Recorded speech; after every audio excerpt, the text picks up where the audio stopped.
안녕하세요. 오늘은 키마커리를 만들어 보려고 하는데요. 키마커리는 이미 제가 두세 가지 정도는 올려두었는데 이번에는 그 많은 키마커리보다 조금 더 부드럽고 약간 더 쉬운 재료들로 만들 수 있도록 알려드리려고 하니까 천천히 같이 만들어 볼게요. 팬을 충분히 혹은 냄비를 충분히 예열해 주시고요. 여기에 올리브유를 넣어 주시고 올리브유가 데워지면 버터를 넣어서 녹여줄게요.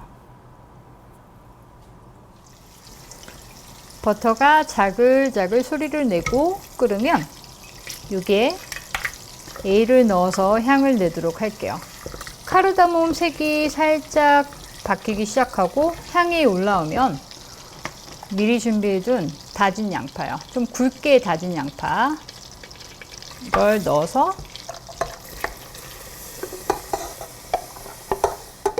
캐러멜라이즈 색이 나오기 직전까지만 볶아주시면 돼요. 캐러멜라이즈 해주시면 맛이 더 좋겠지만 그렇게까지 안 해주셔도 괜찮습니다. 이제 조금 참을성 있게 잘 볶아줄게요. 이제 이 정도로 노릇노릇하게 색이 났으면 괜찮아요. 더 노릇노릇 캐러멜라이즈 하셔도 되지만 이 정도도 괜찮습니다. 여기에 다진 마늘과 다진 생강 넣어줄게요. 잘 볶아서 향이 골고루 퍼질 수 있도록 해주세요. 마늘의 아린 향이 없어질 때까지 볶아주시면 되세요. 여기에 홀 토마토 통조림을 넣어줄게요. 그리고 마스코바도 주걱으로 으깨주면서 잘 볶아주신 후 조리하고 그리고 수분을 날려주시면 되는데요. 수분이 다 날아가면 기름이 위로 떠요. 빨간 기름이. 그때까지 볶아주시면 되세요. 가장자리 보이면 기름이 올라온 거 보이시죠? 수분은 거의 없고요. 이제 수분이 다 날아가면 날아간다라는 뜻은 다 조리가 완벽하게 되면 기름이 위에 이렇게 올라와요. 보시면 이쪽이요. 바닥이 눌지 않도록 한 번 더 잘 저어주신 후에 여기에 꽁불 커리 파우더 넣어둘게요.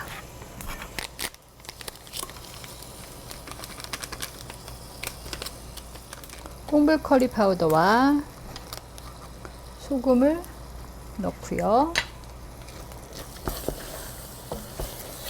잘 섞어주세요. 섞어서 바닥에 눌러붙으면 안 되니까요. 계속 바닥을 긁듯이 저어주시고요.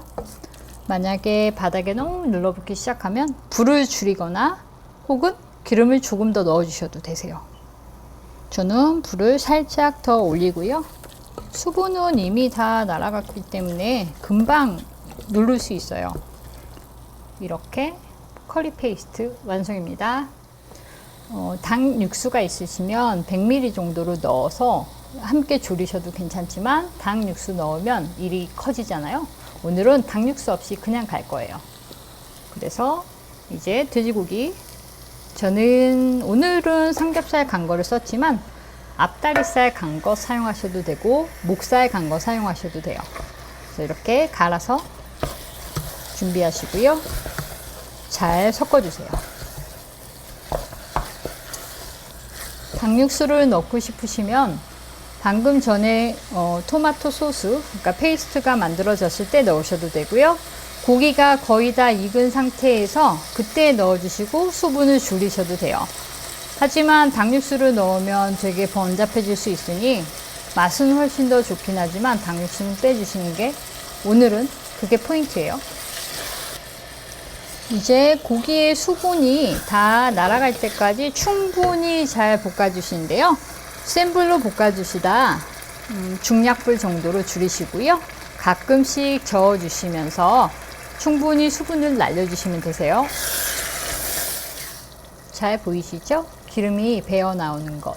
이제 다음 작업을 할 때가 완벽하게 됐다는 건데요. 바닥 보시면 누른 자국이 그렇게 많지 않죠? 이 기름은 수분이 다 날아가야 보여요. 이제 마지막 작업인 생크림을 넣어주겠습니다. 그냥 드셔도 맛이 좋지만 생크림을 넣어주면 커리 파우더나 이런 약간 날선 조금 약간 매콤한 맛을 굉장히 중화시켜줘요. 그래서 훨씬 더 부드러운 맛을 내니까 참고해 주시고, 생크림 저는 동물성 썼어요. 식물성을 쓰면 소화가 조금 어렵거나 할 수 있으니까 이런 생크림 쓰시면 되세요. 색이 굉장히 부드러워졌죠? 방금 전보다. 이렇게 잘 섞어 주시고요. 한 5분이 있으시면 예열된 200도로 예열된 오븐에 10분 정도 뭉근하게 두시면 고기가 굉장히 부드럽게 퍼져요. 그렇게 드셔도 되고, 이렇게 지금 기름 배어 나왔죠? 지금 그냥 드셔도 상관없습니다. 그러면 이제 마무리를 할게요. 그릇에 조금 담아 볼까요? 이런 동냄비 아니더라도 작은 볼이나 빵이나 혹은 밥이랑 같이 곁들일 수 있게 플레이트에, 접시에 담아 주셔도 굉장히 멋스러우니까 참고하시고요. 이렇게 담아 보도록 하겠습니다. 보이시나요? 드시고 남은 커리는 스탠딩 지퍼백에 잘 담아서 냉동 보관하셔도 아주 좋으니까 만들어 보시고요. 키마 커리는 굉장히 다양하게 사용하실 수 있어요. 튀긴 야채 혹은 구운 야채랑 곁들이면 야채 커리가 되고요. 가지 커리 만드시는 법 아시죠? 튀긴 가지를 곁들이면 튀긴 가지 커리가 되는 거예요. 그리고 예쁘게 담아서 도시락으로도 활용할 수 있으니까, 그리고 유부초밥 하실 때 혹은 볶음밥 하실 때도 굉장히 유용하게 쓰일 수 있으니까 꼭 만들어 보세요. 그럼 오늘은 여기까지 해볼게요.